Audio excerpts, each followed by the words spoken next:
Welcome to Filmbuff Live here on Filmbuff. Of course, as always, I am your host, William Patrick Coleman, because nobody else cares to host this program but me. But you guys are here as my audience, so that makes you no better.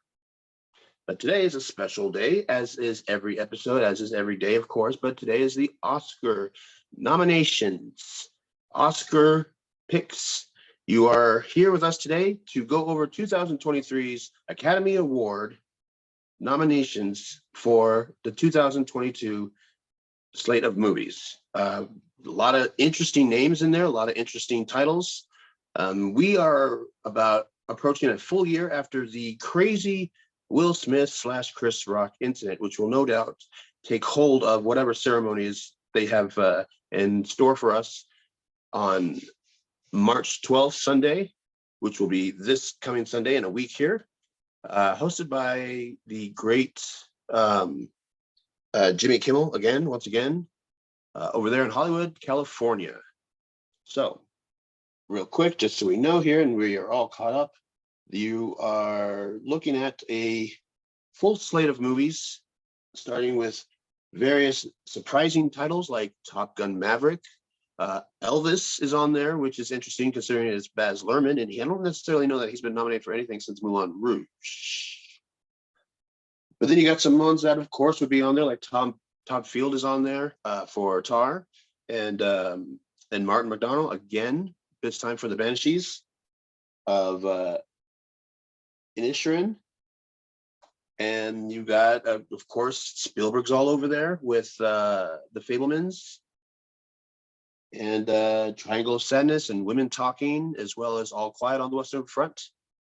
But my guest today is a very close friend that I've known for quite a while and I haven't seen for years. And so he's going to come on here with us, and he is a bona fide film buff, bona fide movie nerd like me and my other special guest who has appeared on my show various times, Mr. Troy Lewine.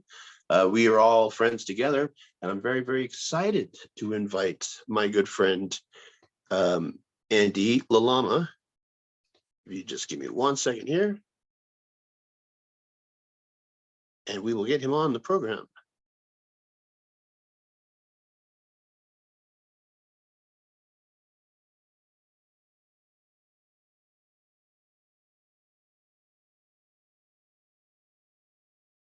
What have been some of your guys' favorite movies of the year? Are they nominated? Well,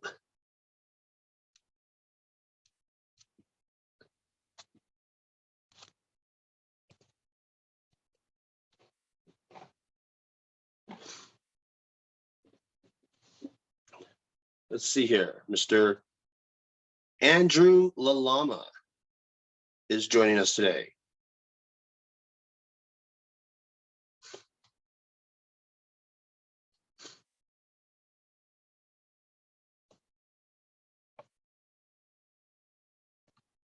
Wear my appropriate Academy Award ceremony shirt.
There he is.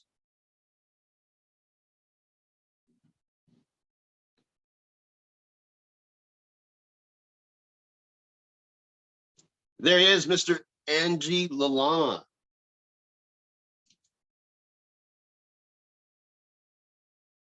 Your sound.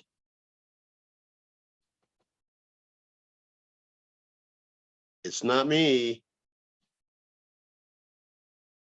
Can you hear me?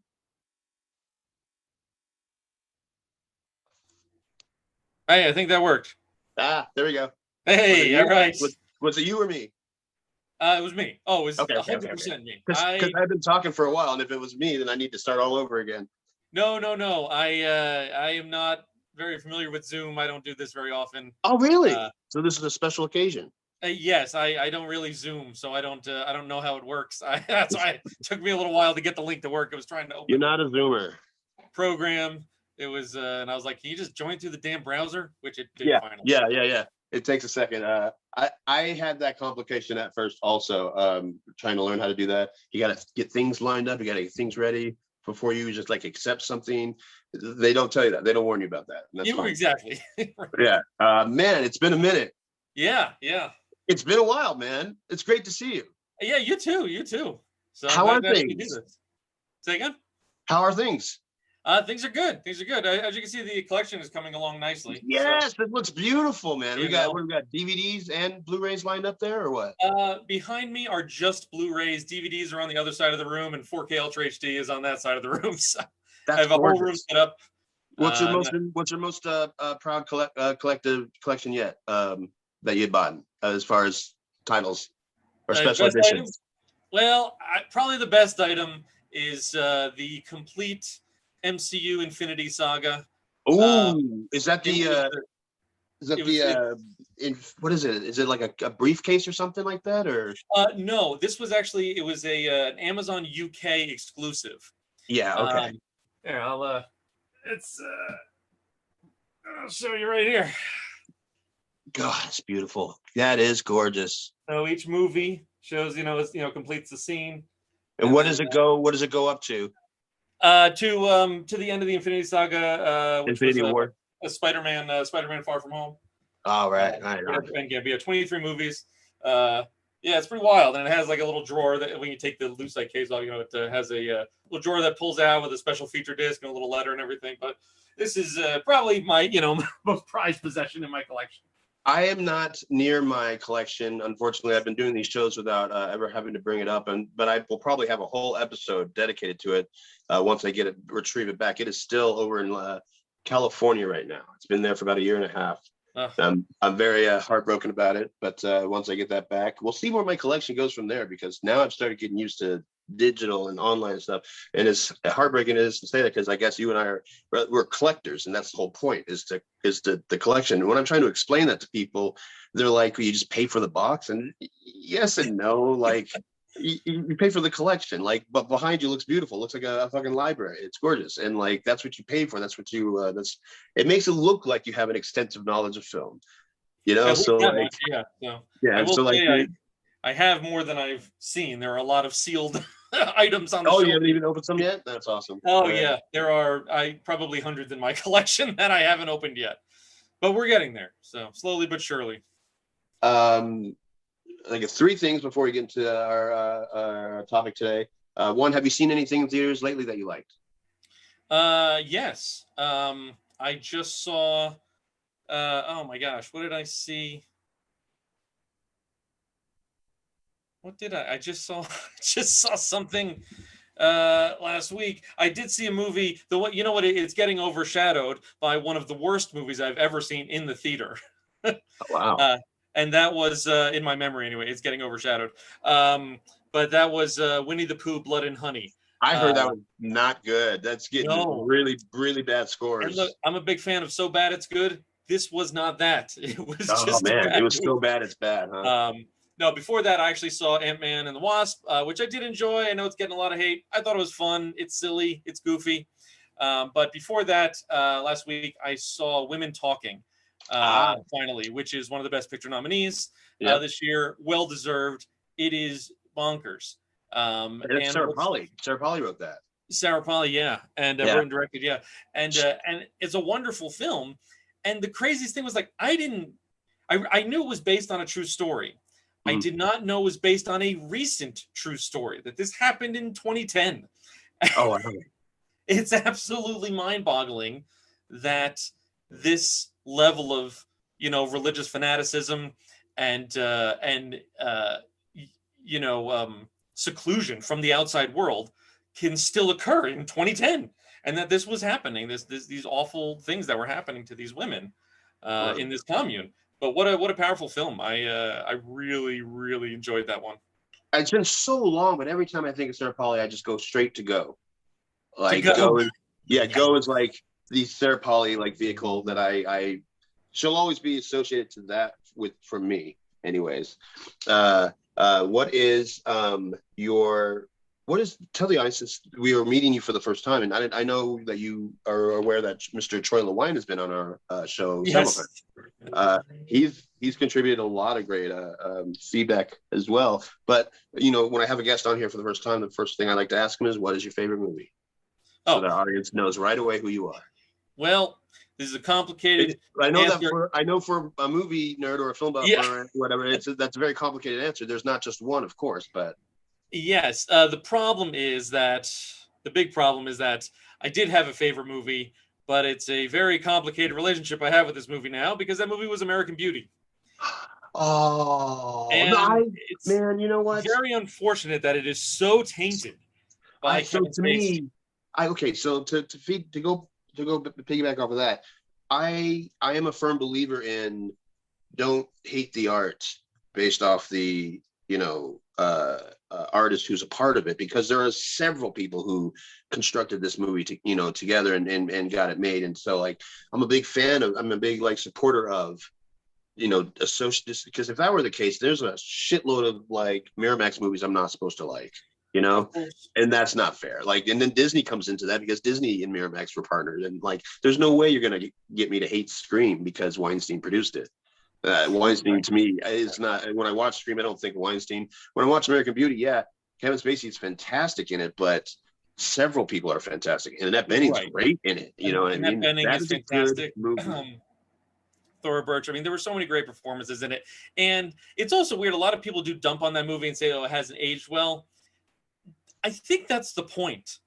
When I look at a movie like American Beauty, they came out in '99. It's like this time capsule of pre 9/11, late '90s consumerism. Yeah. And when you look at it through that sort of historical lens, it still really hits hard, because it's very controversial. It was a very controversial movie for its time. Pardon? It's a very controversial movie for its time, let alone now. It was too, yes, and it was controversial at its time as well. I just think people think it's aged poorly. I'm like, I don't think it's aged at all. I think that was the point. Yeah, is that this is a slice of life. This is a period that we're observing. I think in that respect, I think it's timeless. But other than the controversial, favorite movie, I would go with Eternal Sunshine of the Spotless Mind. Nice, Charlie Kaufman. Because that movie absolutely blows me away every time I see it. I'm actually due for a rewatch any day now. I'll probably pop it back in. Great movies to have, brother. Because my friend and I just recently had an episode dedicated to 1999, so we went over American Beauty, and then another episode I had went all over Jim Carrey's career, so we went over Eternal Sunshine. Nice. Both those movies sounded very good. Good picks, man. Those are good picks, guys. And then the third thing I was going to ask, related to the topic today, where were you, or how do you feel, or maybe not so much going into it, but tell me briefly how you are about the whole Will Smith, Chris Rock thing. I don't know. I stayed out of it for a long time. I just do I think it was an overreaction? Yeah. You should not resort to physical violence in an altercation like that. Was the joke in poor taste? Yeah, it really was. It was in poor taste. It was a bad joke. I'm also not someone who really likes Chris Rock. I don't find him that funny. I think he's a way better comic actor than stand-up comedian. I like his acting way better. But Chris Rock, the two comedians that really rub me the wrong way are Chris Rock and Jerry Seinfeld.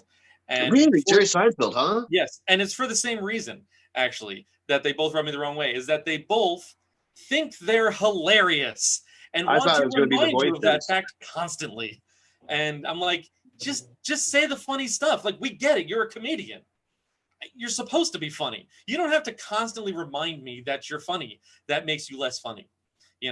When someone like Tom Segura is telling a story, of some ridiculous event that happened in his life, and you just laugh along because what he's saying is funny. He doesn't care whether you think he's funny or not. He just tells stories and they're hilarious. I thought you were going to say Chris Rock and Jerry Seinfeld because of their voices.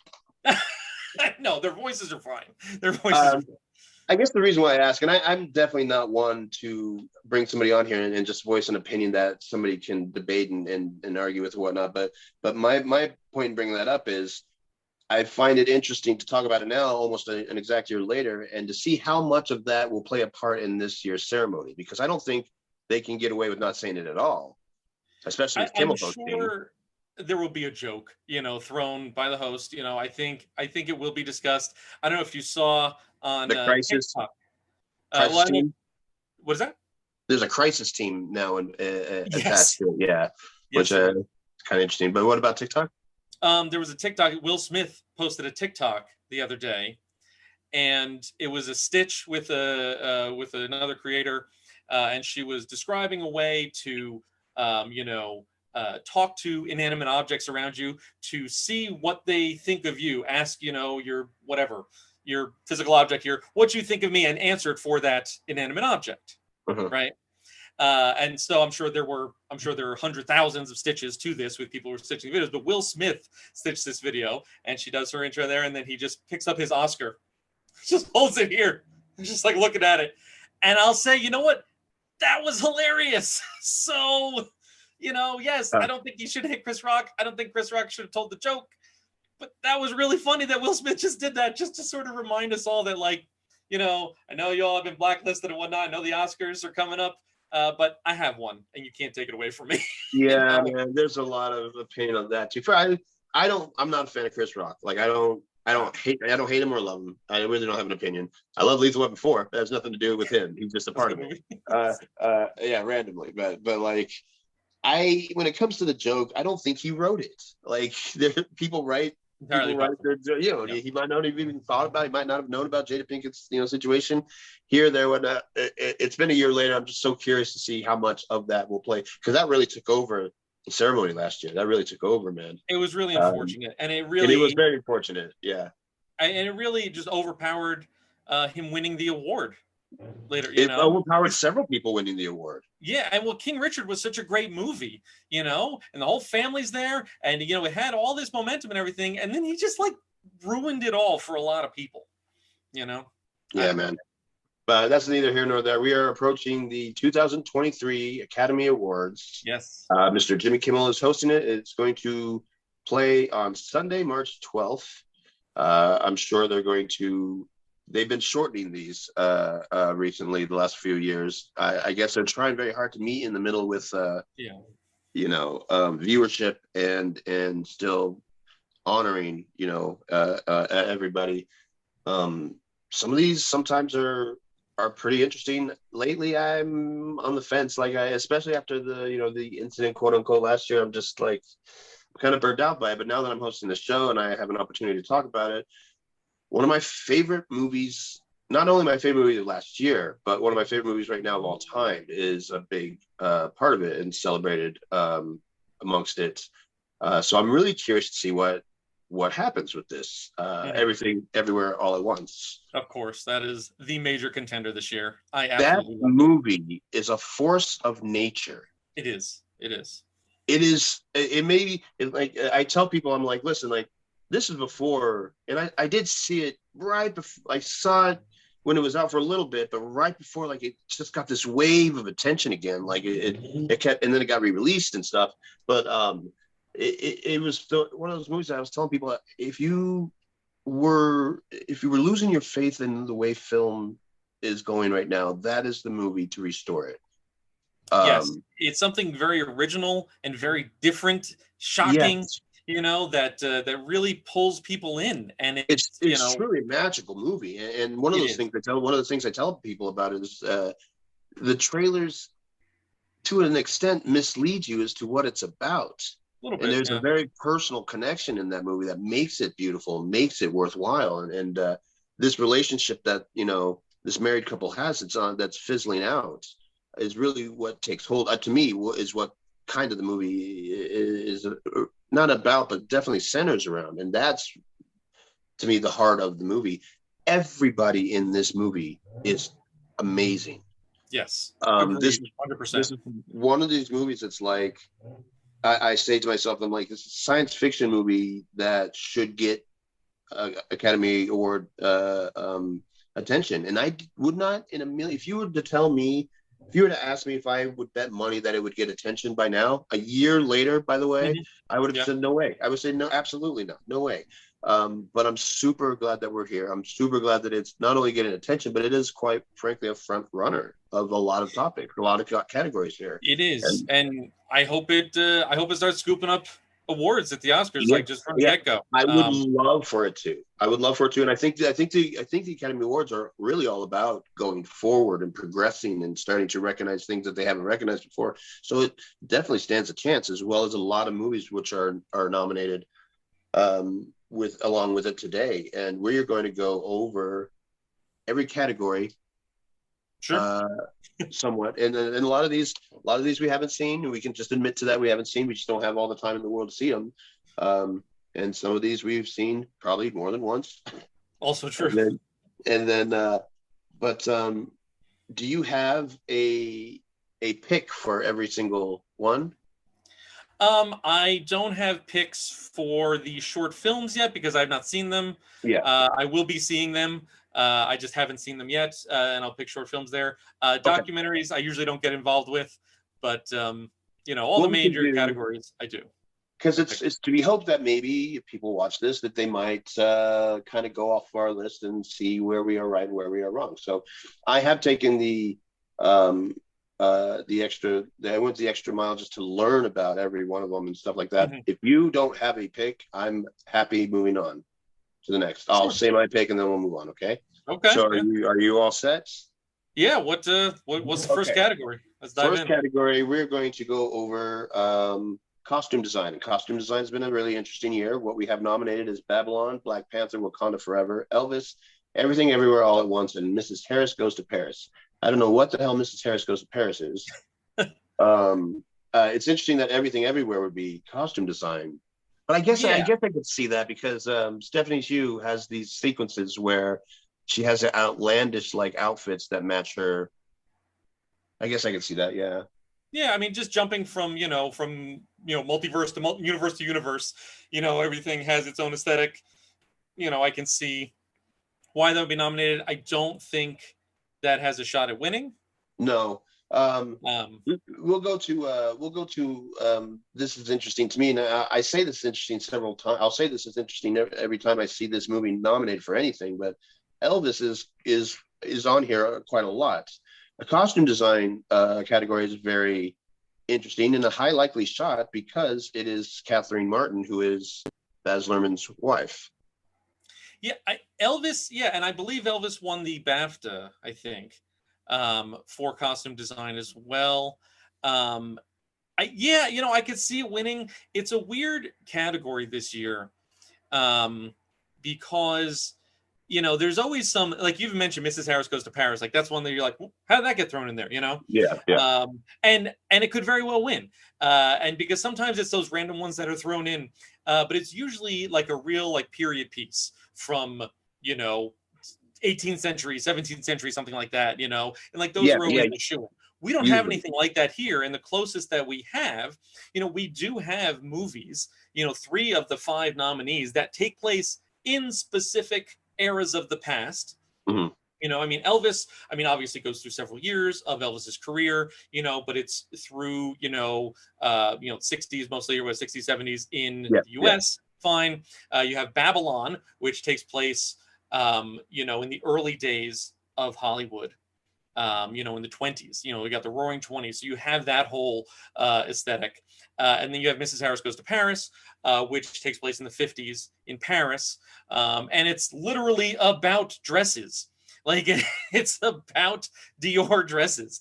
So a movie like that could come in and easily scoop this award, just because it's literally about, dresses of a fashion. I mean, it's not about that brand. It's about Yeah. a woman who goes to, she's a cleaning lady, and saves up all her money and wants to buy, fancy dress. So she goes to Paris, and it's a whole thing, So I think that might be the winner. Honestly, if it's not, I'd probably land on Elvis as well. Okay. I was like, well, so in my thought process, I'm like, well, Babylon, like I think would clearly get this, but at the same time, Black Panther kind of, I mean, especially during these grieving sequences, there it shows the country kind of putting their all into, they're celebrating of their king, and that includes their wardrobe. But for my money, Elvis for sure. I think Elvis for sure because of Catherine Martin. If costume designers were celebrities, she'd be like probably a big deal. Yeah. Elvis is probably going to win. Yeah. Like I said, my underdog pick would be Mrs. Harris Goes to Paris, but Elvis is probably going to win. Okay, we're going to go to makeup and hairstyling. We have All Quiet on the Western Front, which this title is everywhere, and every year the Academy Awards will actually introduce a movie to me that I didn't know existed, and this is the one right now that this little foreign movie that could. The Batman is on there. Black Panther, Wakanda Forever, Elvis, and The Whale. And essentially what I think you're looking at is the Batman and The Whale are which two fat people look better. Brendan Fraser's character or Colin Farrell's character. Because I couldn't even imagine what other makeup is worth celebrating the Batman, but each is all. All Quiet on the Western Front, I have actually never seen. So it makes this very hard for me to view an opinion on, and because it's throughout the whole awards, it comes up several times. Like I don't really know because I haven't seen it. Elvis is interesting because of the, like you said, jump in era and stuff. And something interesting to note about Elvis when you come to these certain categories is especially with costume design. I forgot to mention, like Elvis really created some of that fashion. And so like celebrating that too. And then here we go again with Black Panther, Wakanda Forever. I'll go ahead and first and say that I think for your makeup, it was tough because I was like, well, Brendan Fraser's character, he absolutely blends right into this character. It takes maybe a total of 2 minutes before you don't think to yourself you're watching Brendan Fraser. Right. That and the acting. And I was like, that's kind of an accomplishment, especially since they make a point to mention that every time he stands up, he finds it difficult to go any further or move or anything like that. And it's really the makeup and all that kind of helps with that. But again, we come back to I think on here I have Elvis. I mean, I'd probably land on Elvis as well. And Elvis. That's what also makes me think it's going to win costume design as well. I think it's going to win both of them. Yeah, and throughout Elvis's life and the way they show it is, of course, the weight gain is one thing, but the difficulty of after the addiction to narcotics and the way his body reacts to that, and with the sweating and everything, they do a pretty good job of showing his struggle without actually telling you about it. Yeah. I think we're both on the clear about Elvis then. Yeah. I mean, for a little while when the nomination first came out, I thought maybe The Whale, but I mean, he's wearing this fat suit and everything, and I thought I was like, the fat suit is more costume than makeup and hairstyling, so I kind of threw that one away. But I think Elvis is the clear winner out of here. Honestly, I don't know why All Quiet on the Western Front is in this category. It's a beautiful movie. It is a fantastic movie, but makeup and hairstyling, like they're wearing army helmets most of the time, man. Like it's like they're wearing World War II, Nazi uniforms. That's what they're wearing. That's what it's about. So I don't know. I don't. That one kind of struck me as odd, but I think Elvis is the clear winner here. All right, we're going to go next to. We're both agreeing that Elvis is going to get that. Now to sound.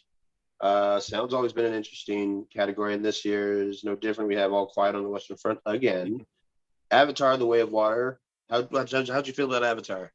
Avatar, I loved it. I thought Avatar was great. I know, again, people like to hate on things or whatever, but like James Cameron has now directed 3 of the top 4 highest grossing movies of all time. Like, the For a guy knows reason. what he's Yeah, doing. yeah, They're good yeah. movies, you know. I, They're good you know what, movies. and I'm one of those haters, right? I was one of those people, and you could look in my past episodes where I was just like, no, like I am not in support of over 10-year sequels. Like I don't believe in them. That's fair. That's fair. But with all that being said, as a film fan, you have to know when you are wrong. And I went to see that movie, and I absolutely loved it. Absolutely loved it. And then it goes back to not only the 10-year sequel is a thing that I'm against, but James Cameron is actually the king of sequels. If you think about it, Terminator 2 and Aliens are phenomenal movies. Absolutely. So I definitely ate my words on that. It's a very good movie. The Batman is on here again, which all Batman movies have fantastic sound and fantastic score, and they're just loud and in your face. This is an interesting category, man. Elvis again is on there with Top Gun Maverick. 5 very understandable why they're up there movies against each other. What do you think? Well, this is one of the tougher categories, I'd say. I think your 2 top contenders are All Quiet on the Western Front and The Batman. And I'll tell you why. I think The Batman is a really strong contender. There's so much done with effects in that movie. And everything is top notch. The car chase scene is like one of the best car chase scenes I've ever seen in my life. And there's no dialogue. It's all the sound and the action and the quick cuts on the camera, that are doing it. The camera's attached to the side of the car and everything, to get those shots.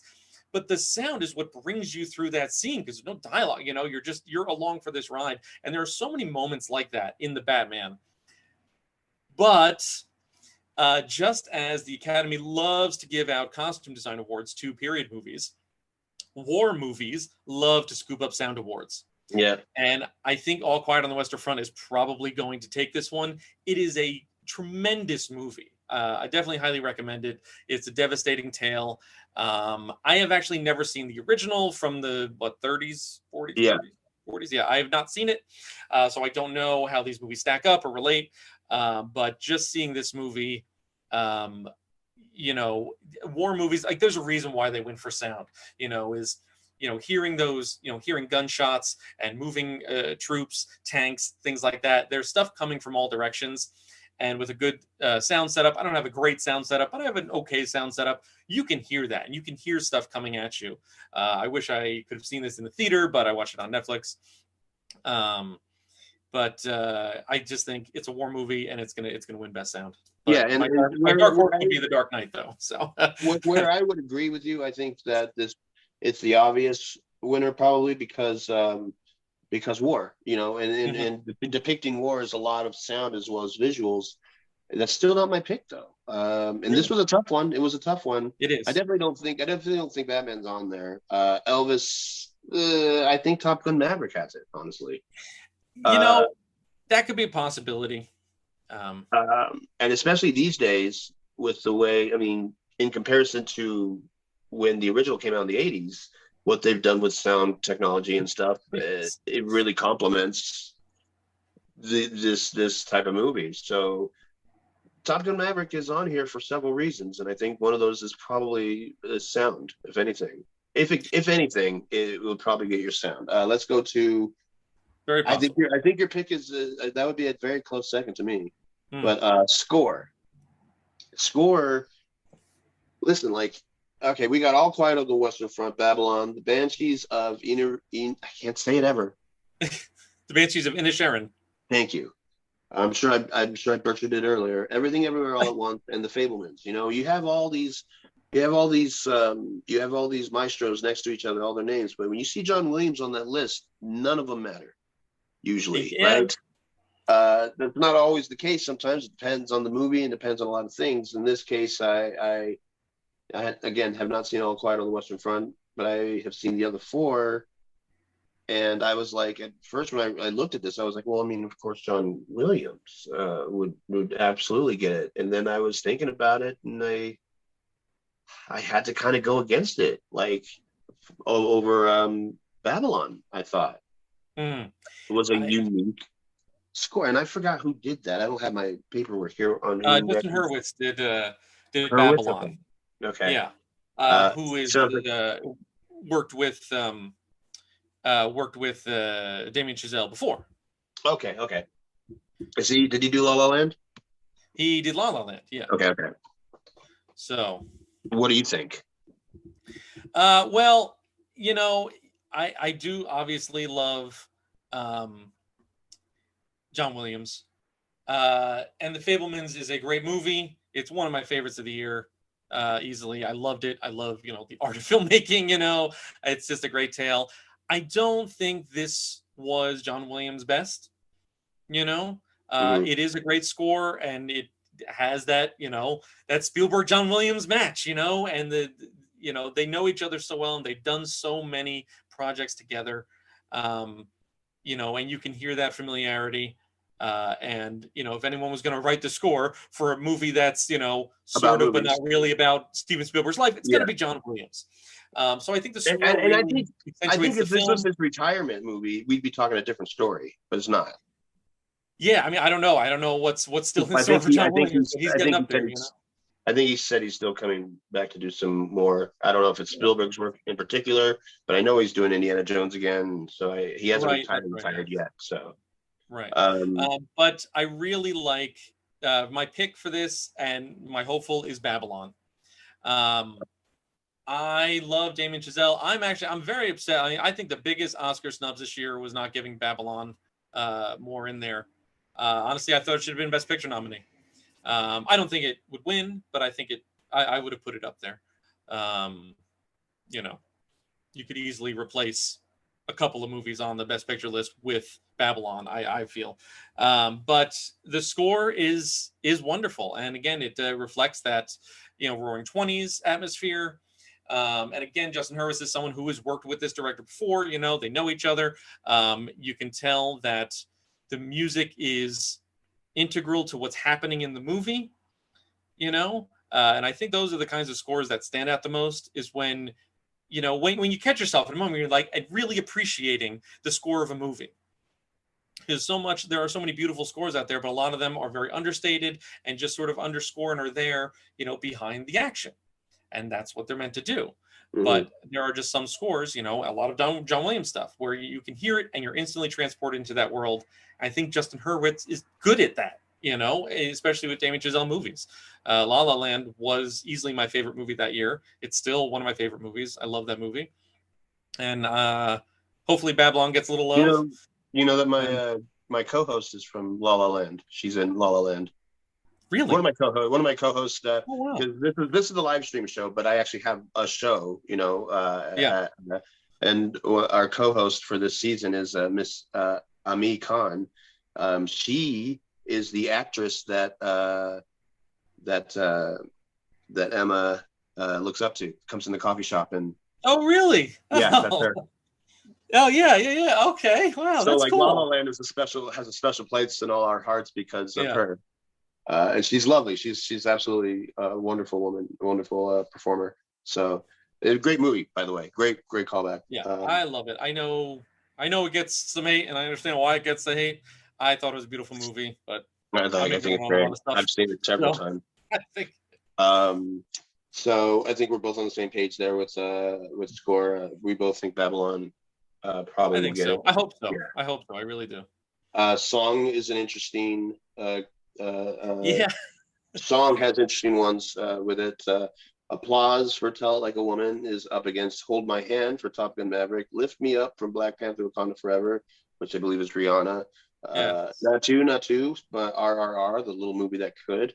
Yes. And This Is a Life, Everything Everywhere All at Once, which I got to say, that was the one when I heard them do the nominations early in the morning. I flipped my lid when I heard that being called out, because it wasn't really on the other awards. Yeah. And I love that song. Not only do I love that song, but upon researching it more after I saw it got nominated and I was trying to learn about it, David fucking Byrne wrote it. The lead singer of Talking Heads. Oh, there you go. Yeah, look, Psycho Killer, and he fucking wrote that song for them, and you can hear it too when you hear the song. But it's a really It's a good song. I don't think it's going to win, unfortunately. You've got three titans on here, and I think your winner is very clear. I mean, it's really, it's Lady Gaga against Right, Rihanna against right. this RRR movie. Yes, And I think RRR it's didn't get between those many three. nominations, but I definitely think Not Two is your front winner. It's probably the front runner, and it did win the Golden Globe. Um, uh, I wonder if it is too dependent on the scene, you know, Yeah, in the movie, to stand alone as its own song. That would be my only hiccup. I do hope it wins. I loved RRR. That I movie haven't was seen it. it was I wonderful. I hear Take three great. hours out of your life and I've watch heard this movie. nothing but great things about this movie, and I have not yet It's seen so it. much fun. It's so much fun. Um, That's crazy. Unfortunately, it was not able to be nominated for Best International Feature or Best Picture because India did not. Well, Best Picture it could have, but Best International Feature, I figured it was like a lock from the beginning, but didn't even get nominated because India did not submit it as its pick for international feature. So Wow. so yeah, it wasn't even submitted, so it didn't have a chance of being nominated, um, which sucks. But I do like the best song is nominated. If it's not, it will probably be Black Panther, the Rihanna song. See, the Um, Black Panther song I felt was too dependent on. I mean, not that it was too dependent. You're saying it's too dependent for RRR. I felt like Rihanna's song came at the last minute. Like I felt like it might have been rushed, or maybe it's just being celebrated because of its theme and why it was written.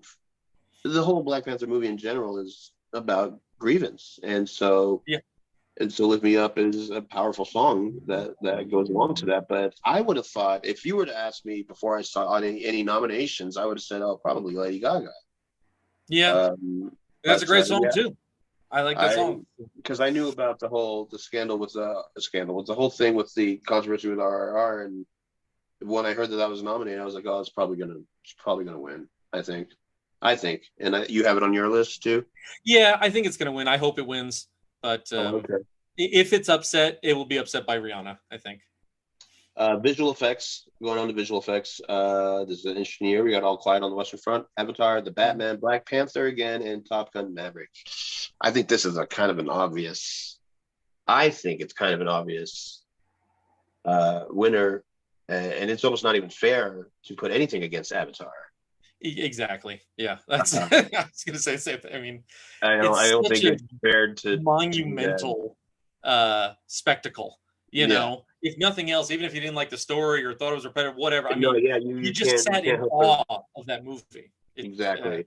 And they did a good job of kind of giving us something different to look at as opposed to the first movie with the whole water theme and how they kind of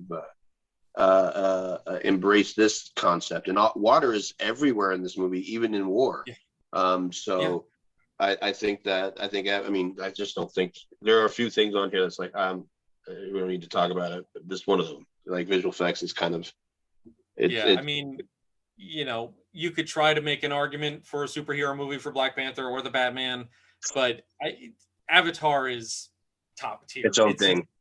Its own thing. Yeah. Yeah. James Cameron is. I mean, even when the first Avatar came out, it was groundbreaking then with its visual effects. He did it again. Like, you think of how far the technology has come since 2009 when Avatar came out, and James Cameron is doing things that nobody's ever done, and I Yeah. think that's why it's unstoppable. Um, okay, so here's some that you might not have down, but live action short. No, I haven't seen the shorts yet, so I really don't have a pick yet. But I am going to see the shorts. I haven't had a chance to yet. I will Um, go ahead and say mine. I thought was Les Pupilles. If I'm saying yeah, that right, I know it's and I French, believe but that did win the Golden Globe. I think uh-huh. it was nominated or something. It won something. I can't remember now. Yeah, I was doing some research on it. I think this is your Yeah. clear winner. Documentary short. Yeah, I haven't seen any of the shorts. So I'm so again, I haven't seen them either. I'm so back and forth on it, but I think the Elephant Whisperers are going to get this. And this is like again, like this is me reading about each one of them and learning mhm. about who did them and where the people who made them before had come from and stuff like that. So based off of that, that's what I think. Your documentary feature. Any guesses on that? I'm not a big Okay. documentary fan, so I So don't you know mentioned that that. This is many. something that I'm also not too familiar with, but this Yeah. movie, All the Beauty and Bloodshed, is getting a lot of attention over things like Fire of Love, and it's to me, it's like I'm back and forth about these two movies. I haven't seen them, but Mm, if I would put money on it, I'd say All the Beauty and the Bloodshed. yeah. It's just so hard, and even if you were a fan of documentaries, it's so hard for what they're looking for. Um, as far as what stands out. Animated short, I put The Boy, the Mole, the Fox, and the Horse.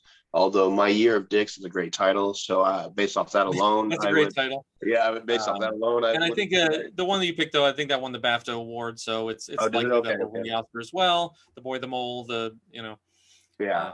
um, Your animated feature has a lot of good titles on there with Pinocchio against Marcel the Shell with Shoes On, Puss in Boots, The Last Wish, The Sea Beast, and Turning Red. yes. Sometimes this category has movies on there that have no business being on there, like Turning Red. Um, although it was an okay movie, my son loves it. I enjoyed Turning Red. I thought it was a lot of Um, fun. by the way, I've also never been I'm a a father now. By the way, okay. Yeah. Well, I knew that, but congratulations officially. yeah, thanks. Yeah, Thanks. yes, Yeah, I do know. he also likes Puss in Boots, but I was like, well, Marcel the Shell with Shoes On. I've actually kind of I've had friends who are a fan of these shorts back in the day Mhm. when they were out, and I was like, well, that's probably going to be your winner. But then Pinocchio comes along, and just Yeah. like boom, boom, boom, boom, every award show. Pinocchio And is in all really honesty, good. Guillermo del Toro's had a great year with between that and his Netflix Yeah. show. Yeah. I mean, it was a really good Pinocchio movie. It was really cool. The songs were fun. It's dark.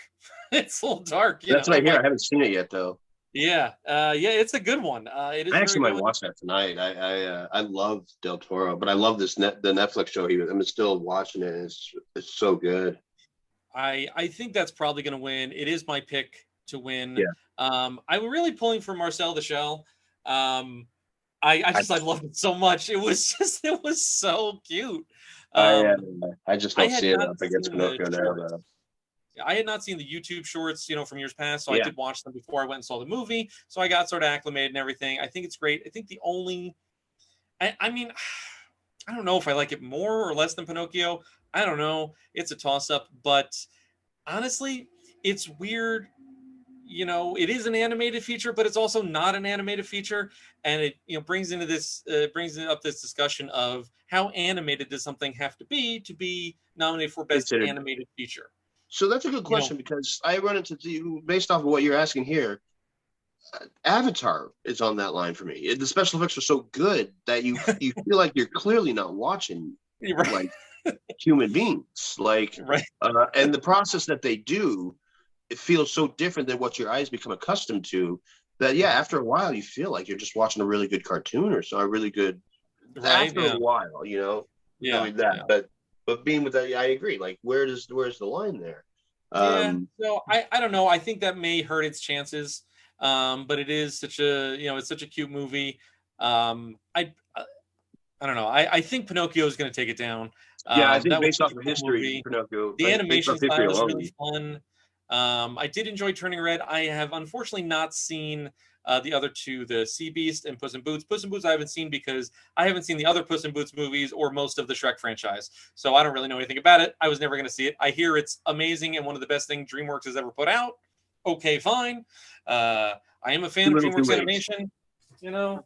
I'm a fan of DreamWorks Animation. Here's all of their movies, 42 movies, all the way up until the Boss Baby sequel. So, up until 2021. This is everything through 2021 that DreamWorks has Yeah. done. But everybody said, Uh, Puss in Boots is, the best, DreamWorks. So I don't know. And the Sea Beast, I do really want to see. I just haven't had a chance to see it yet. I'm hopefully going to sneak that in before the ceremony. all right, so But we're both on the same page, Pinocchio. But I'm on the agreement of Pinocchio just based off of history alone and the yeah, way I people are think it's a reacting to strong it. contender. I hope it wins. Um, It is a great movie. Here we go with your another obvious category to me, international feature. Now I can go ahead and list all the five, But I'm going to get to the first one, and we're already going to not need to waste any more of our viewers' times when I say All Quiet on the Western Front being splattered everywhere in every other category. Here's the opportunity for it to actually win its own Best Picture in its own category, and it probably clearly is going to get that. When you have two movies that share the Best Picture category in foreign language and our Best Picture category, they're nominated for both of those for a reason, and it's because it's going to win one and not the other. Very rarely has it done that, and I think Parasite was one recently that did that. So it doesn't happen often. Yeah, that won both. Yeah. For anybody else who's interested, though, Argentina, 1985, close. EO and The Quiet Girl from Ireland, Poland, Belgium, and Argentina are nominated, but Germany's All Quiet on the Western Front has the perfect opportunity, and it's going to take it. Yeah, I think so. I don't think it's, the only movie that would even stand a chance would be Argentina 1985, which won the Golden Globe. And that is, by the Hollywood Foreign Press Association. However, All Quiet on the Western Front won the BAFTA award because of course it did. And it won Best Picture at the BAFTAs too. It's I think the clear winner. I don't think anybody really has a shot other than them. I'd be very surprised. Yeah, moving on to production design. Production design is, again, we talk about production design as very similar to costume design, which is that the more in the past it's based on, the high likely chance it's probably going to get recognized. But we have All Quiet on the Western Front against Avatar, against Babylon, against Elvis, against The Fabelmans. Can we just stop and try to figure out why the fuck Avatar is nominated for production design when it's all computer generated? Well, that's part of it. I guess if they want to tell us the process, it's not really all computer generated, yada yada. Well, then I'll watch the documentary on that, how that's made. But you're still up against All Quiet on the Western Front, Babylon, Elvis, and The Fabelmans. All period pieces, by the way. I think every single one. Essentially, yeah. Yeah. So I have on here. I have on here. Where'd it go? I know right now I probably picked it's tough. I probably picked production design, Babylon, easily. Again, I'm really leaning towards Babylon on the Western Front, but I think it's going to be one of those two, All Quiet on the Western Front or Babylon. I really hope it's Babylon. You look at some of these other, I don't think Avatar, has a chance in this category. But you look at the other ones, All Quiet on the Western Front, Elvis, and The Fabelmans. They all are very epic in scale as well. You're talking about, Europe during World War II. You're talking about, Elvis concerts and, and like the fandom and the craziness of just Elvis existing. And The Fabelmans, it is beautiful, but, it captures the, what you want to see, the different locations, and they're in Arizona and California, and nothing really stands out. And I think the only ones that really have a shot would be Babylon or All Quiet on the Western Front, and I really hope it's Babylon. It was just so cool to see this 1920s movie set come to life, and just get a feel for maybe how chaotic things were, and then the freaking party towards the end. I was like, this movie plays out like if Great Gatsby was a 2.5 hour movie. Like the Great Gatsby Party was a 2.5 hour movie. And so in that aspect, it's quite beautiful. This is like the Great Gatsby on acid. Literally and figuratively. Which the Great Gatsby did feel like it was on acid. On the Baz Luhrmann's version. But I think we're both in agreement there. Production design will probably go to Babylon. I think it's going to go Babylon. I hope it does. It did win the BAFTA, so we'll see. Adapted screenplay. This is a thin line. What's adapted and what's not? Adapted is if something has existed before it and it was taken and written as a movie concept of it. And so adapted has All Quiet on the Western Front, Glass Onion, A Knives Out Mystery, Living, Top Gun Maverick, and Women Talking, which, by the way, is a Glass Onion, A Knives Out Mystery, because I know that Rian Johnson had an issue with Knives Out, the term Knives Out being included in the title of Glass Onion. Is that what is officially called, or did they change it again? Or A Knives Out mystery was a part of the original title. Oh, I didn't know that fact. Yeah, he had an So, issue with Knives Out being included in the title of Glass Onion. He wanted to keep the two separate. Um, for that though, why is Top Gun Maverick adapted? because it's a sequel. So they can. And I think that's why, and I think it's part of the reason why Glass Onion is in adapted as well. But I'm Well, I not mean, the 100% Glass Onion is sure. based on a book, right? Aren't they a series? Oh yeah, it might have been based on a book. Yeah, I mean, Ryan Johnson wrote the I could be screenplay. wrong, but I could be wrong. But Yeah. I have an issue with Top Gun winning. Like, I don't think it's going to win. But if it had a No, I chance, don't think so either. I'd be really pissed that Aaron Kruger is nominated and had a chance of winning. I'm really not. I don't hate the guy. I don't know him personally, but he did do a big disservice to Scream. He's the only one that took over from Kevin Williamson. Did Scream 3. He also wrote every Transformers movie, and Yikes. so for him to That's be unfortunate. nominated is blasphemy. However, Um, with that being said, and I don't have the names here, but Aaron Kruger was nominated with two other guys who were very good and capable screenwriters. hmm. Maybe Troy Gilroy might have been one of them. I think I could be wrong, but none of those are my picks. I think your Women Talking is your front runner. Yes. The only thing it's either. I mean, it's pretty easy in this category to at least reduce it to two, and those are the two Best Picture nominees: All Quiet on the Western Front and Women Talking.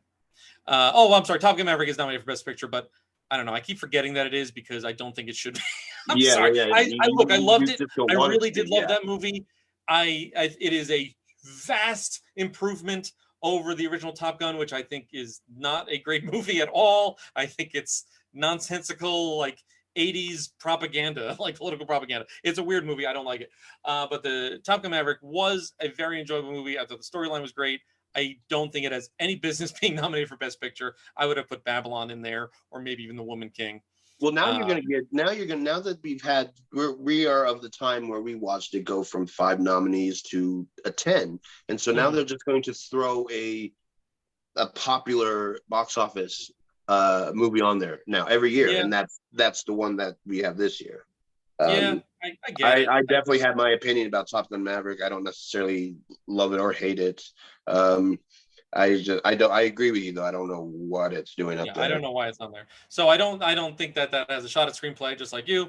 I would love Women Talking to win this award because I mean the movie is quite literally a bunch of women talking. It is all dialogue. It is all story. It is all script, and this is adapted screenplay. Like that's what it should be. Um, but All Quiet on the Western Front is this juggernaut, and it's going to win Best Foreign Language Film. It did win several awards at the BAFTAs, but it's also a European movie. They tend to favor European movies over American movies, Um, but I would love to see Women Talking win this award. I Yeah, I hope it think does. Women Talking are going to get it. I hope it does. And Yeah. it's also a shame that Sarah Polley did not get nominated for director. I will say. Yeah. The original screenplay. Your original screenplay is Banshees of. Please go ahead. Ina Sharon. Yes. Thank you. Everything Everywhere All at Once, The Fablemans, Tar, and Triangle of Sadness is on there. Yes. Um, And this is what makes this category so difficult is that all 5 nominees are also Best Picture nominees. oh yeah, I didn't even consider that. Oh you man, know, and it's tough, and this is tough, man. But when it comes down to it, I mean, to me, when it comes down to it, it's two like Juggernaut writers against each other, and it's Todd Field against Martin McDonald. yeah. And I was looking it up, and Martin had not won, I don't believe, for 3 Billboards. Oh, really? Oh, yeah. I know. Yeah, He was and so nominated that for sure. surprised me because then Yeah. you have the concept of career win come into play. Um, Sure. Yeah. and for my money, I think Banshees has this. I mean, it's definitely a I career don't know if best. it deserves it, but it has it because Everything Everywhere is a powerhouse of a story and a fantastic script.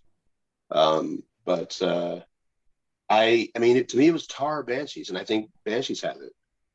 I think I agree with Banshees. It's such an intricate script, and that's what we're really talking about here. And I think the themes of Everything Everywhere All at Once, I think, outweigh those of Banshees of Inisherin or a lot of other Best Picture nominees. But screenplay, I think I have to agree with Banshees of Inisherin being the better screenplay. Like thematically, identified more with Everything Everywhere All at Once. I think it was a more powerful movie. Not that Banshees wasn't. I mean, those are my top two favorites of the year. Unquestionably, those are my two favorite movies of the year. But the dialogue in Banshees of Inisherin is so intricate, and I think that puts it ahead. And I hate to say it because I want Everything Everywhere All at Once to win Best Picture, and the momentum winning other awards, definitely helps that along. But I probably have to give it to Banshees as well, and I hope that it's one of those years where the screenplay and the Best Picture don't match up. You know what I mean? Yeah. So, Yeah, I think we're on the same page there. So next is editing. Again, really interesting year for editing, man. Banshees against Elvis. Elvis is yeah, any Baz Luhrmann movie is fantastic editing, and I don't know if he exactly. used the same editor, but regardless, it's usually the first like 20 minutes he zips in and out of like story, and it's almost like an Mhm. operatic like presentation that he puts, and Elvis is no different, being the first 20 minutes going over a lot of information told from a specific point of view about a figure that you're already familiar with, but everything everywhere all at once, man. The I editing mean, in that is something else, man. That movie it's is, top notch. The yeah, back and forth so between good. universes is just. I, You got Tar on here against Top Gun Maverick as well, and the two last two, I mean, I could see Tar being an understandable contender. Again, I don't know why Top Gun's on there. mean, for editing, I can see, there's a lot of cool shots and there's a lot of, but I just think as that's much more the as Avatar, cinematographer and than the film editor, I think, for Top Gun. But yeah, I just Everything Everywhere All at Once. I can't see another movie winning. I do love Banshees, but and Elvis. I mean, I love Baz Luhrmann. I love all of Baz Luhrmann's movies, and he yeah, does have this, very specific style, and he can move things around, and he can, spin your eyes around in different directions, but still have you in the moment. yeah, yeah. And Still, I love he that. still remains focused. Yeah, and I love that, but I just think Everything Everywhere All at Once just can't lose this award. I just think it just. If I were to stop and think about everything that Top Gun Maverick has been nominated for, Mhm. this might have a shot. This might have a shot of it winning anything. However, we keep saying, we keep bringing up Everything Everywhere All at Once is a unique movie, Mhm. with several artistic contributions to it being standout, um, and fantastic. And by the way, we talk about visual effects, which it wasn't nominated for, I believe, which is crazy to me because I was reading about it. That six people did the visual effects of Everything Everywhere All at Once, and none of them went to school for visual effects. That's They wild. Wow. they all I didn't watch know that. tutorials. That is That is insane. insane. Yeah. But with Wow. that in mind, to me it is these two against each other. I mean, actually, no, it's these three: Elvis, Everything All at Once, Yes. Everything Everywhere All at Once, and then if Maverick won anything, it might win that. Yeah. But I'm gonna go with Everything Everywhere. Cinematography, All Quiet on the Western Front, Bardo, False Chronicle of a Handful of Truths, Elvis, Empire of Yeah. Light is on there, and Tar. I have not Yes. seen it, I but haven't seen Bardo and Empire of Light yet, so I can't comment on those. I do really want to see Bardo. That looks awesome. That's on Netflix, I think.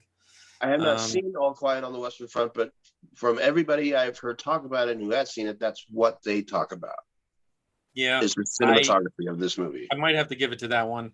And it is, very curious when you look at the nominees and you don't see heavy hitters like Banshees of Inisherin and Everything Everywhere All at Once.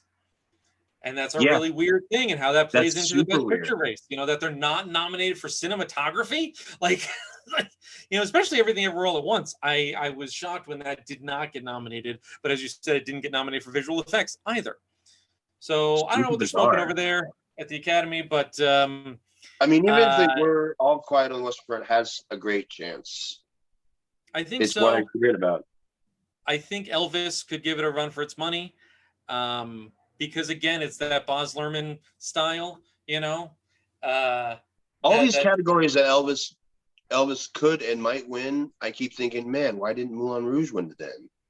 Because I just feel it's so much better of a movie. Not to compare Baz Luhrmann against Baz Luhrmann, but I love Moulin Rouge. Moulin I mean, Rouge is it's my number 3 favorite movie, actually, under of all Everything time. Everywhere, under Eternal Sunshine. Moulin Yeah, Rouge is next. Moulin Rouge I've So, seen in theaters the most out of any movie I've seen. I've yeah. seen it in theaters 13 times, I think. I love I that movie. just I was able to see just a few weeks ago the Broadway musical that was touring in Oh, Las Vegas. how was And so that? Moulin Rouge musical, tremendous. It was so cool Cool. because they've updated a lot of the music. Oh, The that's music is what fucking just drives awesome. the whole show. But yeah, I mean, it still has the songs that have to be in there. I mean, obviously, "Come What May," that's the original song, Elephant but Love all the Medley. covers and stuff, like Roxanne is in there, but they've Yeah, added like Lady Gaga and some Beyonce, and I that's mean, cool. it's awesome. It was such That's a so cool cool. spectacle. The costumes are great.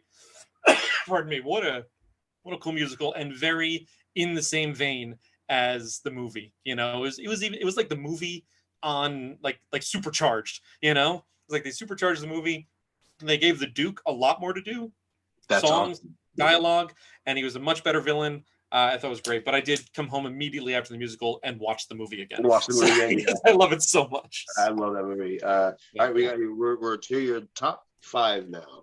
Yes. We don't know 1, 2, 3, 4, 5, 6. We're in your top 6 now. Okay. Supporting The big one. actor. Supporting actor. You can say all the names you want to say, but one just keeps popping up over and over and over. But we got Brendan Gleeson from Banshees against Brian Tyree Henry, which is cool to see him on here. Yes. In Causeway. Yes. Judd Hirsch, one scene in The Fablemans. Yes, exactly. One Wild. scene. Barry Coegan, which is kind of cool, Banshees.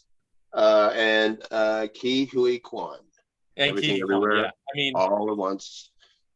Who would have known when we watched The Goonies right. that we The were Goonies, watching an Oscar Temple of Doom, Yeah, who would have known when he was getting stabbed through the doll in Temple of Doom that we were watching right? an Oscar? Good for him. Let me tell you something. Yeah. I don't know. I mean, out of everybody from Everything Everywhere All at Once, not that he's my least favorite, but I think everybody is exceptionally great. Yes. So for everybody to be saying him, it's like, oh, that's kind of weird. But he is such a pleasant person to watch, no matter who he's playing and what he's playing. Then to see him give his all to this character, Yes. being a true supporting character that to me is another thing. Is what defines a supporting character. Just to me, if you have a main character and then the opposite gender is your next main character, well, those are two actors, not supporting. To me, he was an actor. If he got nominated for supporting actor, I would for best actor, I would have understood. But to me, them separating him and putting him in this category away from Brendan Fraser or Austin Butler, to me, kind of signifies that they want to give it to him. Yeah, I mean, yes, actors, all these nominee submissions, are for specific categories. So, he was not put in for lead actor. However, I mean, I don't personally think he qualifies as lead actor in this movie anyway. The movie is, about her and her solely. I think it's about Michelle Yeoh, and more so the relationship with the daughter. And I think, but of course they both are not leads, so that's why Stephanie Hsu is also nominated for a supporting role as well. I think I don't know that an argument can be made that he's a leading role in this. The movie really does center on her. I think it has to be this way. I mean, you look at some nominations in the past, like Meryl Streep got a best actor, lead actress nomination for The Devil Wears Prada. where she's not nearly in the movie as much, you know? Mm-hmm. And you're like, well, how does that work? Well, it works because, you know, that's what the film submitted. They said, okay, you know, yes, Anne Hathaway is, you know, the character that we're following, you know, but the real star of the show is Meryl Streep. So, you know, it can happen where, you know, maybe someone's role is not as large, but they still get lauded, you know, or put in, you know, a category like that. If you I put can't both Anne wait to Hathaway and Meryl see. Streep in that category, Meryl Streep's, you know, going to win anyway, you know. I can't wait to see Kei Hui Kwan go up there and have his acceptance speech alone. You know, Yeah. So like to me, it's like, yeah, it's kind of a, and history has shown that it's going to be him, and so I say good for him. It couldn't happen to a seemingly nicer guy. Yeah. I mean, Um, if it did not go to him, which it absolutely 100% should, I would root for Barry Keoghan in The Banshees of Inisherin, because he was a force of nature in that movie. And so was Brendan Gleeson, don't get me wrong. But I think also the other thing pushing Ke Huy Quan to win is that when you have a double nominee, usually neither one of them wins, you know? Yeah. Split the vote, neither one of them wins. But if it had to go to someone else and not Ke Huy Quan, I would absolutely pick Barry Keoghan. Speaking of double nominees, we go back to Best Supporting Actress. Here's a couple of interesting names. We see the same thing. Yep. Yeah, Angela Bassett, Hong Chow, which I was kind of happy to see her on there. She was really I was good. Too. You know, it's not just Brendan Fraser. Everybody's good in The Whale. Everybody's really good in The Whale, especially her. She holds her own against him. And I was happy to see her name on here. Carrie Condon that's cool to see her on here. But Jamie Lee Curtis, that was really cool, man. And for my money, Stephanie Hsu is my favorite character in the movie because of her performance. She is so fun to watch in this movie. She's having the time of her fucking life, and playing these different versions of herself that are drastically different. You know, there's a fine line between Michelle Yeoh's alternate characters and Ke Guan's alternate characters, but she is vastly different from each other. I really like that she's nominated. I kind of want her to win. I want her to win. Category. She's not going to win. This is a very tough category. It is a tough category, and let me tell you, it would be cool. The coolest one to win would be Jamie Lee Curtis, but I don't think she's going to win either. I think this is Angela Bassett's night. Exactly, and I think Angela Bassett will take this one down, and deserved. I mean, you know, if she's not the best part of that movie, then she's real close. You know, she's really, really good. And she's been scooping up awards left and right. I really think it's her year. She's so good in everything. You know, I watch her on TV shows, you know, all the American Horror Story seasons that she's in, and in 911, she's great. I love her so much, and I would love to see her win this award. And again, you do have the double nominee with Stephanie Hsu and Jamie Lee Curtis. You know, so it may cancel both of them out, and you know, and pave the road for Angela Bassett to win. Hong Chow is great in The Whale. She had a banner year with between The Whale and The Menu. Yeah, you know, I was surprised to see her in that. When The Menu started, I was like, is that the same awesome performer as The Whale? And sure enough, it was. Yeah. She's good in The Menu. She's really good in The Menu. If I remember correctly, I think she was actually nominated for supporting actress for Downsizing. Remember Downsizing with Matt Damon? Matt Damon? Yeah, where it's like a shrunken world. Weird. Because she was in that, and I think she was nominated for supporting actress in it. Wow. I'd have to check my notes. Maybe she was nominated for something else. I just remember people talking about her. Maybe it was like Golden Globes or something. Well, Angela Bassett. Angela Bassett's got it. I think, if anything, aside from the fact that she's actually very good in this, aside from that fact, I think they've been desperately looking for a reason to give Marvel or DC something after the Heath Ledger. Not Heath Ledger, but after The Dark Knight wasn't even nominated. You know, they've been trying to make up for that ever since. by extending the Best Picture category. I think Black Panther 1 was nominated for Best Picture. I think so. But that clearly wasn't going to win. So they're going to jump on this chance, especially since she was actually very, very good. She was tremendous. I mean, yeah, she was very good. This is a very strong category this year. Yeah. All 5 nominees crushed it. Kerry Condon in The Banshees of Inisherin. I mean, she was transcendent. She was so great in that movie. And she actually did win the BAFTA, which is strange because everybody thought Angela Bassett was just going to win every award this season, And, if anyone could give her run for her money, it will be Kerry Condon. But I do think Angela Bassett will win, and deservedly so. She's so damn good in Black Panther. She's so good. And I know, and a lot of people also say same thing about Judd Hirsch. They were only in it for, a little, they weren't in it for that long. I mean, Black Panther is like almost 3 hours long. It's like over 2.5 hours long. Yeah. And she's not in a ton of it. But when she's in it, she's the best thing happening on screen. Historically, there have been tons of short performances that have won Oscars. Look at Anthony Hopkins in Silence of the Lambs. He was on screen for like 20 minutes, the whole movie. Or less than 20 minutes. I think it's like 16 minutes or 18 minutes or something like that. He's barely in the movie. He won Best Supporting Actor for it, and of course, a 3-hour movie about grieving. The main character has passed away before the movie starts. The mother, exactly, it's going to be the most powerful performance in there. I do hope she wins, and I wish Jamie Lee Curtis got nominated in any other year. You know what I mean? I'm sorry it happened this year. She was good too. She was good, man. So good. And Stephanie Hsu, I wish them. Yeah, I wish they both win Oscars at some point. But I don't think this is the year. They just wound up against the powerhouse in Angela Bassett. Here we go, man.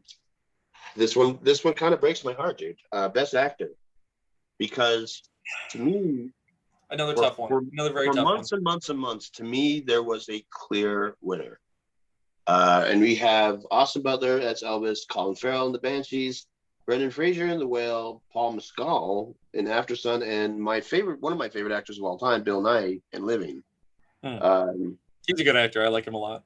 Paul Mescal and Bill Nighy, is cool to see your names on there, but it's these 3, if not 2 out of the 3 that are back and forth.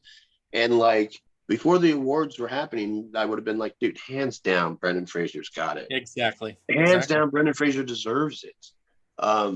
I don't know anybody who's watched that movie and not been affected by his performance. And also, Darren Aronofsky has a history of bringing the best out of his actors. He's my favorite writer director. And even this calls back to Mickey Rourke being such an upset for the wrestler. Mm-hmm. I was so surprised. I lost money on that fucking thing. I could have swore he was going to fucking get it, bro. No, he didn't. And this is one of those things. It's like, man, Austin Butler's good. He's very, very good, but he's too young. I think he's too young. But historically, right now, he's the front runner, bro. I know, and I don't like that. I don't like it at all. I think he's going to win, and I kind of don't want him to win. Not that I didn't enjoy Elvis. I did enjoy Elvis. But you know what? It wasn't one of the best movies of the year. No, it wasn't. And I think I find it funny that it's really gotten so many nominations. I don't, yeah, and it may win some awards. It's going to win some awards. I think it is.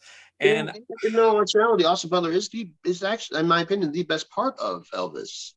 Yeah, but yeah, and I mean, and he's a spitting image of Elvis. Like I get it, And the Academy they'd love to give awards for playing real people. They love it. It's their favorite thing. They love doing this. If you play a real person in a movie, start polishing the damn Oscar already, And I don't want it to come to that. Look, I know everybody loves Elvis, blah, blah, blah. I know it. Look, I loved the movie. But I think both Colin Farrell and Brendan Fraser put in better roles, better performances this year. Colin Farrell, it's a career best for him. He was devastating in The Banshees of Inisherin. You felt the pain that he felt throughout that whole movie. That simple, because he's such a simple guy, in the movie, he's such a simple guy. And his best friend tells him he doesn't want to be friends with him anymore, and you can just see that devastation and that yearning. And that he's so relatable and so believable and so sad and hopeful And at as a the same performer, time. he's so vulnerable. Yes, and But for I think that that's a better exact performance. same And reason, Brendan Fraser is just a tour de force. I mean, there's nothing but pain for if that we say character. we You say know, K Hugh Kwan's having a good year, Brendan Fraser is having I'm the so happy best with his year. resurgence. Yeah, Because I'm he's such a good so dude. happy with it. And like walking into that movie, knowing that he was going to be great and still being impressed and still being floored by it. Um, this guy, this guy is he he made a decision. His character makes a decision that he knows it's not a right decision, and he has ended up paying for it. And so this character is ending up punishing himself. And you feel bad for the fact that he is aware of what he did wrong and is punishing himself. Not the fact that he did something wrong, but the fact that he is aware and this is the consequence of that. There's so many layers of realization in this performance and so much pain. Yeah, And you yeah, hurt for him. And I don't know one person who sat through this movie and didn't like cry or didn't get so upset in the last like 20 minutes or so. yeah. No matter what you think is going Heartbreaking. to happen, whether you're right or wrong, it's hard to watch. It is. It's hard to watch. I was actually, when I saw The Whale in the theater, I did not know that it was filmed in a 4:3 aspect ratio. I didn't know that. And I'm like, why are there black bars? Like, what are we watching here? I thought it was just like, oh, the intro scene, and then it's going to expand to Yeah. the widescreen. And it didn't. And I was like, did somebody mess something up? And then I looked it up afterwards and realized that Aronofsky did film it in 4:3 specifically so that we feel just as claustrophobic as he does in the movie, that he fills the majority of the frame the whole movie. And he's so claustrophobic in his little apartment. The whole movie takes place in his apartment.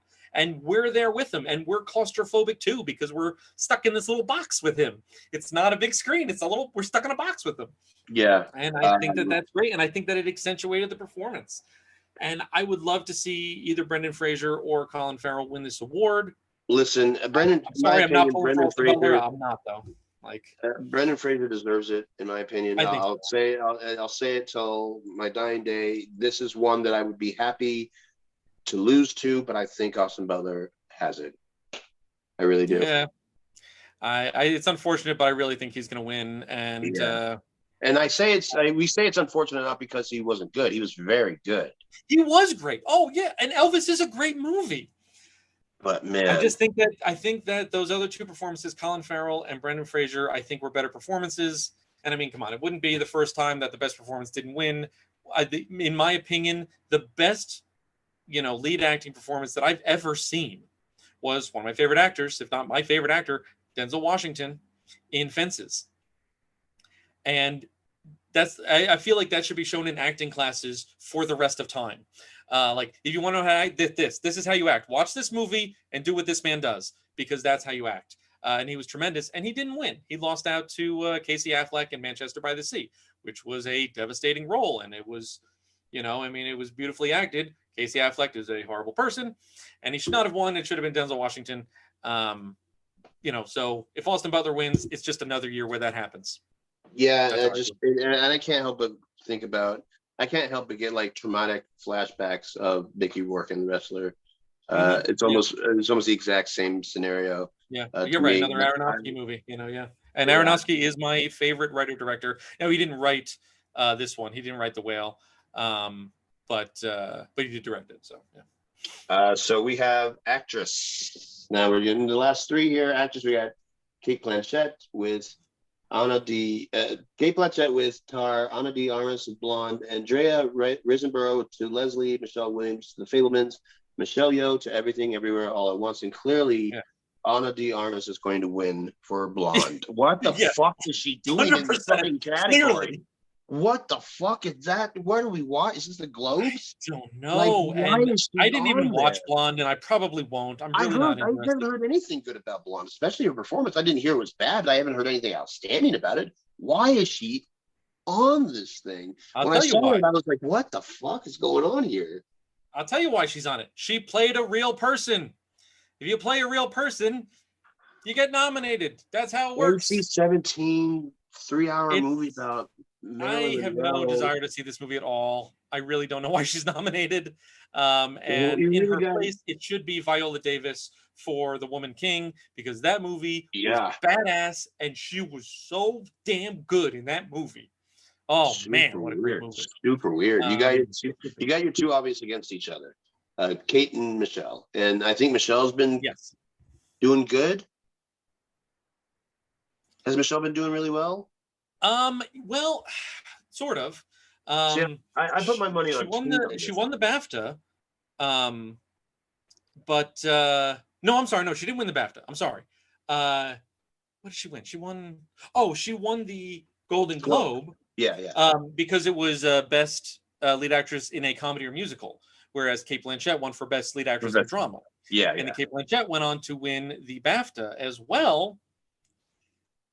I don't know. Look, Tar. People say Tar was boring. I thought it was great. No, I thought it I was had a great. I thought great it was time with it. super entertaining. But she's the best part of it. She and her performance is very Yeah, focused.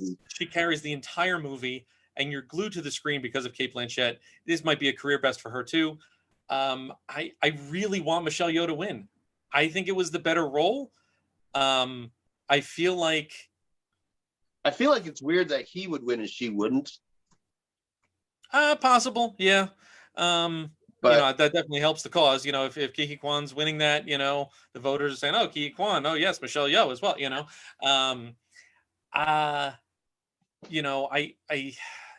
Kate Blanchett, like I said, I thought she was absolutely indescribable in Tar. I actually, funny story. I thought Tar was a biopic. I thought this was about a real person. I didn't know until like after the movie that it's fictional. It's literally nominated for best original screenplay. Like it's not. And I'm like, oh, because it like Todd takes Field, place sort of in man, the Todd present, and Field. I'm like, how have I not heard about any of this in the news? What are we talking about? And then they talk about her being an EGOT, and I was like, I've looked at the list of EGOT. Why have I not seen Lydia Tarr? That name doesn't sound familiar. I was like, oh, she's a fictional character. She didn't exist, Andy. And honestly, that made the performance that much more impressive to me. That I thought she was a real person this whole time, and I thought she was doing this, but she really paints a very detailed character who's going through a lot and is dealing with a lot from external sources, and dealing with this It's not apparently like cutthroat world of orchestra conducting, but it's not like the Austin Butler thing where I'm like, why would he win over Frazier? I can understand why Kate would win. right. I think she's phenomenal, and I think she probably is going to get it. I I think want Michelle Yeoh to win so badly. She was so incredible, and it's not only a career best, but this is a once in a lifetime movie that she's part of. yeah, And I really hope she takes it down. I do think it's going to be Kate Blanchett, and that's yeah. unfortunate. We've like just been agreeing back and forth the last like 5 or Yeah. so. I think there. Director, a lot of old schoolers and possible career wins for Martin McDonough, McDonough. the Daniels, the Daniels who have done Swiss Army Man, I believe. Which I have not seen yet, but I really do want to see it. And I believe it just popped up on a streaming service. I don't know, Netflix or HBO. It just came on one of them, I think. Steven Spielberg, or it will come March 1st or something like that. I don't know. The Fablemans, Todd Field, Tar, Ruben Ostlund for Triangle of Sadness. Do you know that I just saw Happiness recently? Like within the last really? 3 or 4 years. Bro. Happiness is that's a movie. That's a movie. That's a fucking movie, yeah. That's a movie. If I've ever seen one. That movie is very disturbing. That was one that will stick with you for a while. So these guys, I don't think Ruben has it, but I don't think so. I don't think Spielberg has it. Honestly, I do think it's between these three. I think the one that I want to win will win, although I'm surprised that the other one out of the three doesn't win, which I think the Daniels are going to win. That's who it's very possible. Yeah, I would love them to win. That would be such a mind fuck, because why would they pass this career win opportunity to give it to Martin? Yeah, it's That's this is a weird category. Um, I don't think Spielberg is going to win either, which is crazy because I think in a lot of years he would win this award for this movie. It's literally about his life. I mean, not officially about his life, but it's a fictionalized a account lot of of the his life. ideas, yeah, are from But this the he's been concept. wanting to tell this story for decades, and he finally has this opportunity to tell it, and he tells it beautifully. Um, I don't think he's going to win just because there are other heavy hitters. The other weird thing about this category is the BAFTA Awards, which happened recently. Uh, the winner was Edward Berger for All Quiet on the Western Front, which he's not even nominated here. He's not even nominated. This is like So an I think Argo that's situation. This is like an Argo situation almost, yes. where Affleck was not nominated for director yet. The movie went on to win Yeah, and I picture. think that this could be a year where maybe where it's possible that director and best picture will not match up, which does happen. I think it's probably something in the like 2-to-1 kind of ratio of when Mhm. it does happen versus when it doesn't happen.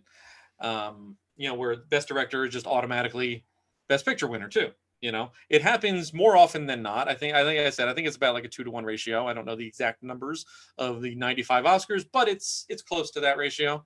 But I think it is possible that the Daniels can win best directing and then Banshees still wins best picture, or vice versa. That Banshees could win both. Or no, that Everything Everywhere will win. Okay, gotcha. Everything Everywhere will win Best Picture, but Martin McDonagh will win Best Director. I still think it's between those two. It's weird that I don't think Spielberg has a chance, but I don't think Spielberg is going to win this one. I don't think Spielberg's going to win it either. This is where I get perplexed because my answer changes about every 48 hours. Right now, I'm on the decision that the Daniels are going to win director. Mm-hmm. And in all honesty, I think they did the better job. I do know that the Oscars are very big on career wins, and I just find it hard to believe, and I just think that the Daniels did a better job. But I find it hard to believe that they would pass this opportunity to give it to Martin. But still, for my money, if I were to put money on it, I'd say the Daniels have it. I would think. And that's I a would very hope that close they thin win. line. I think it's a close one. I think what gives the Daniels the edge is that the movie's so chaotic, and keeping track of everything and keeping everything together all at once. See, but But keeping it even all for two together, people to I do think it, is the bigger job, and I think that they handled it masterfully. Where I think Martin McDonagh shines is with number one that he wrote the script, and that not that Daniels, but you know what I mean. But he evokes emotions from his actors that are fantastic, and I think he really, is able to tell a story that is both sad and funny at times. You look at a movie like Three Billboards, which is objectively depressing as well. you know but this has a little bit of In Bruges in there too. The lightheartedness and the comical moments in Banshees, with the same two leads as in Bruges, with Brendan Gleeson and Colin Farrell. I don't know. I think the Daniels did a better job just because the movie is so chaotic. And honestly, I hope they win both. I hope it's not a year where it's different between director and best picture. I want Everything Everywhere All at Once to win all of the awards. I want it to win all the awards. I want Michelle Yeoh to win. I want Kiki Kwan to win. I want Stephanie Hsu to win. I want the Daniels to win. I want it to, I want it to scoop. I really do. I don't think it's going to, especially not for supporting actress, which will go to Angela Bassett. But I hope it wins both director and best picture.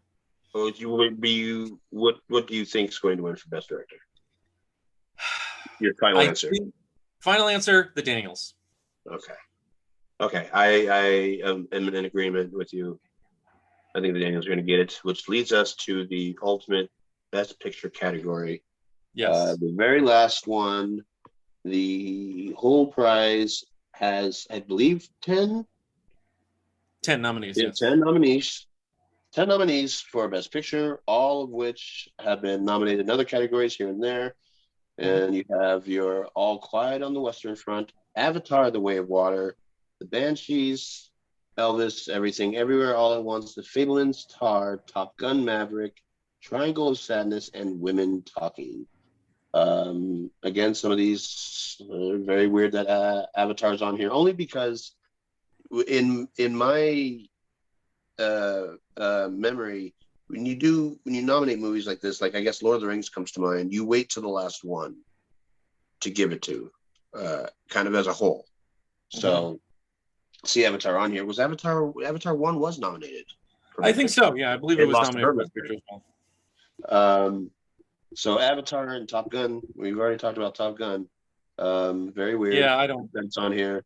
Fablemans is kind of like checking off a list that they have to check off. And good on Spielberg to at least be able to say he's been nominated. Triangle Sadness is kind of one of those little movie that could do it, and Mhm. here it is, and that's the award it's going to get is the nomination itself. Same with Women Talking, which is great that it's acknowledged because of the accomplishments it's made, but your screenplay is probably going to be as far as it's going to go. Tar is only really celebrated for its performance. If the Yeah, whale I was don't on, think it if has the a whale was chance on to here, win we'd Best be saying the Picture. same thing. Elvis is like, good for you, Lerman, because I did not think you were going to get that. I did not think you were going to come this far. I thought Moulin Rouge would be the extent of his reach for his whole career. So for Elvis to get as many acknowledgments as Moulin Rouge did is quite an accomplishment in itself, and good for him. But again, the movie is performance based. Butler's going to get recognition for his performance in Elvis, and that's as far as that's probably going to go, which means you've got All Quiet against Banshees against Everything Everywhere All at Once, and All Quiet's already got your international Mhm. Best Picture, and so we come with Banshees and Everything Everywhere All at Once again. I think it's really between those two movies, Yeah, and I think I mean, honestly, as far as the nominees go, the ones that I would remove, I think would be Elvis and Top Gun Maverick, and I would put in The Woman King for sure, and I don't know. And Babylon, I would put in, and you know what? I would put in. I would probably. Yeah, I would take out Elvis, Top Gun, put in those, and then I would probably also take out Tar, and put in Nope. I can't believe Nope. Just like, what the hell happened? How did yeah. how did it Well, get I shut out of I the Oscar? love that movie, but I never saw it That getting was one of any my favorites recognition of the from year. day I thought one. screenplay. I thought screenplay nomination. And Dude, honestly, I'd still nominate it. I would nominate over Top Gun Maverick in a heartbeat, in a for Best Picture perfect of the Year. world, I would want people to be talking about Michael Wincott's performance in that movie. Is schlocky. It's very silly to an extent. He's great in it though. He's one of my I favorite actors. I love that movie. I thought it was really Um, good. I thought it was really good. But we're I, back to we got these two against each other back yeah, to back. and I think what it really comes down to, and I think why these two movies, I don't think All Quiet on the Western Front is going to like jump ahead in anything, but it's the themes of these movies, I think are really resonating with audiences. A movie like Everything Everywhere All at Once is, I mean, it talks about a lot of stuff. It's talking about existentialism. It's talking about um, generational trauma. Uh, and I think that these are themes that are really resonating. You can see this a little bit in movies that are happening now that are maybe made by slightly younger filmmakers, people who are our age, maybe people in their 40s, young Gen X, older millennials, people who are making these films. And I think that what you're starting to see, especially with an issue like generational trauma, is you watch a movie like Everything Everywhere All at Once, and you see this dynamic between mother and daughter, and how sort of the standard, is, oh, okay, the whole movie, the parent is trying to get the kid to, embrace tradition and respect for family and blah blah blah, and the kid will eventually capitulate or find a way to like sort of make everything work, you know but it's always the child who is giving up. And in a movie like this, that doesn't happen. And I know you mentioned it, you said that it was okay, but it is nominated for Best Animated Feature. Is Turning Red is another one. Again, there's this generational trauma, where this kid is just trying to be herself, but feels so beholden to honoring her family, to being, under the thumb of her mother. And you see this, rebellion, but it's the parents who are the ones who come around. And I think that this is a very important theme, and I think that it's something that people resonate with, and that's why Everything Everywhere All at Once was so popular. Because but then you come to a movie like Banshees of Inisherin, and you discuss, the isolation on that island and the importance of friendship, and also how your actions and how you relate to other people affects other people.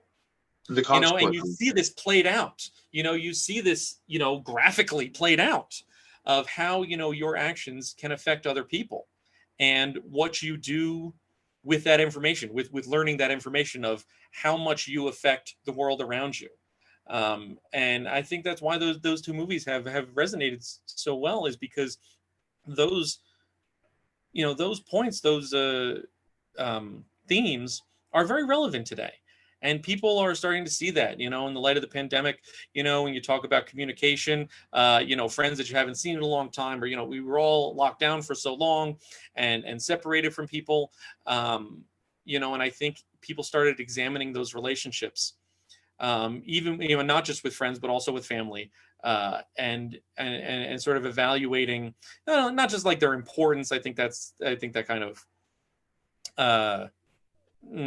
kind of simplifies it too much, but just how those relationships affect your life and how you affect the lives of others.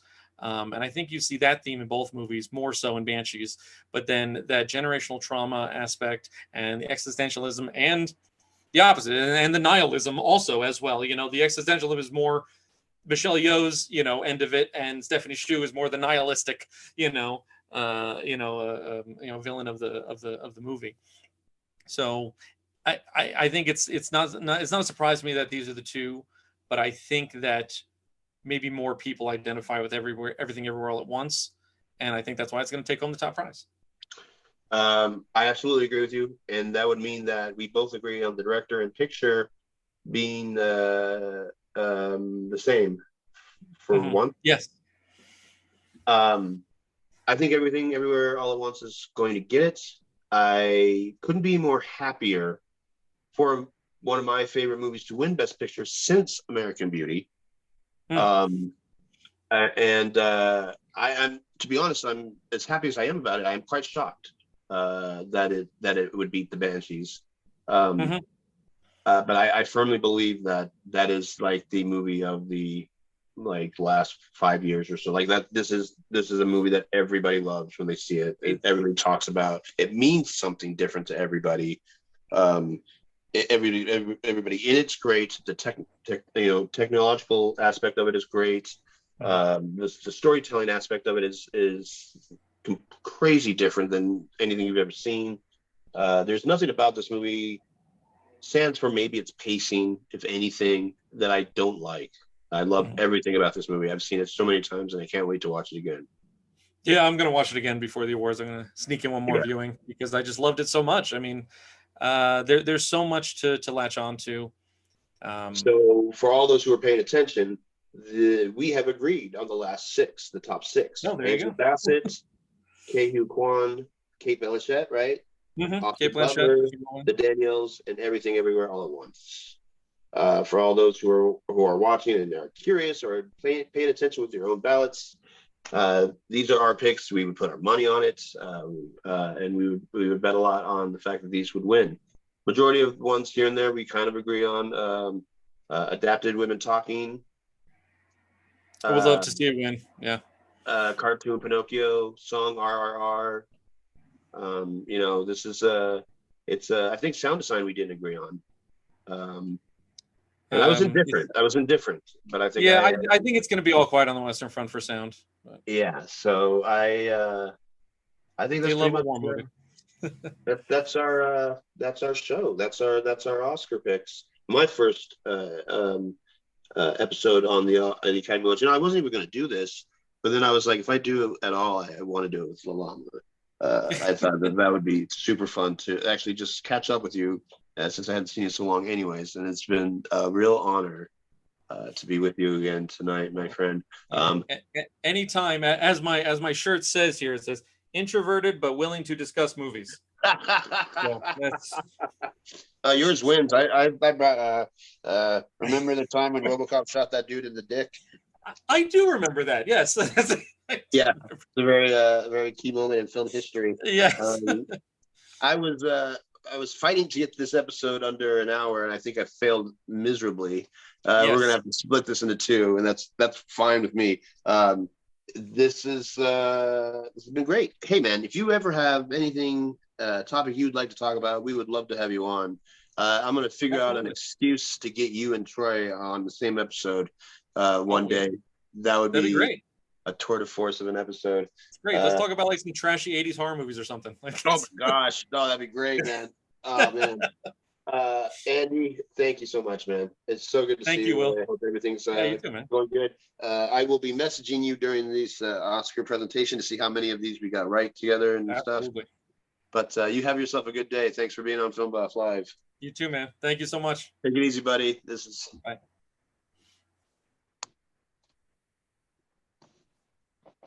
Yeah.